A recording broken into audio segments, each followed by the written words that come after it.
Hello guys, তোমরা সবাই কেমন আছো? আশা করছি তোমরা খুবই ভালো আছো। আর আমি আমি বেশ একটা ভালো নাই। আমার আসলে ছেলে মেয়ে যদি অসুস্থ থাকে তো মা বাবার মন খারাপ সব সময় থাকে।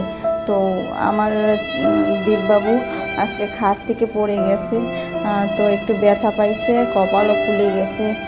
তো ওর জন্য সবাই আশীর্বাদ করবেন যাতে ও ভালো থাকে, সুস্থ থাকে।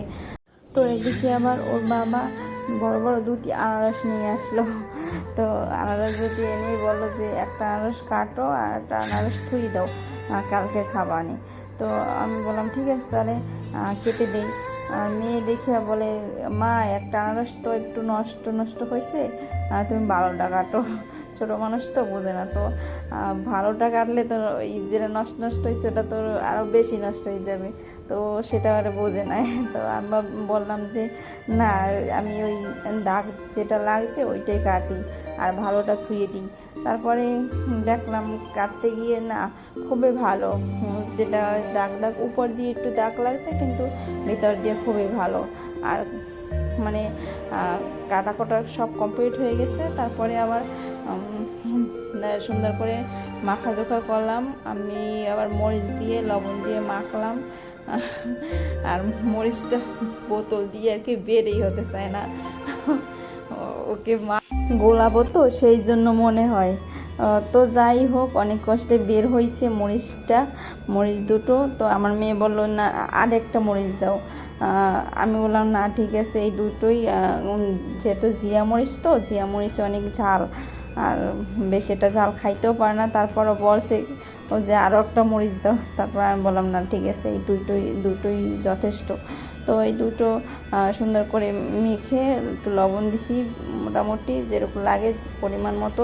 তো লবণ দিয়ে মরিচ দিয়ে সুন্দর করে মেখে চোখে তারপরে আমি আর কি খাওয়া শুরু করলাম। তা দেখে মানে দীপবাবুর বাবা বললো যে কি তুমি একাই মেখে যেকে একাই খাওয়া শুরু করে দিছো, আমাকে দাও না? সেই জন্য আমি হাসলাম একটু।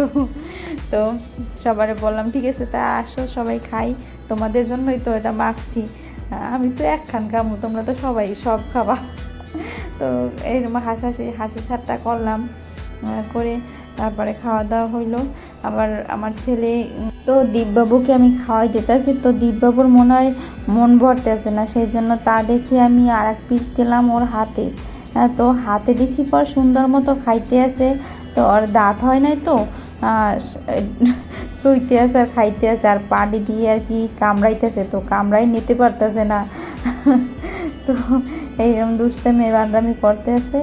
আর সবাই সামনে আছে, তো ওরা ওর সাথে দুষ্টামি করতে আছে, খাইতে আছে, শুইতে আছে। মানে ওর আর কি মুখে রুচি প্রচুর, মানে যা দিয়ে খুব সুন্দর মতন খাইতে পারে। তো আমার মেয়ে আবার এতটা ভালো খায় না, কিছুই খায় না বলতে গেলে। ভাত খাইতে গেলে অনেক মানে 1 ঘন্টা লাগে, যেখানে 15 মিনিটের 20 মিনিটের ভাত খায় সেখানে 1 ঘন্টা মেয়েটার লাগে। কিন্তু আমার ছেলে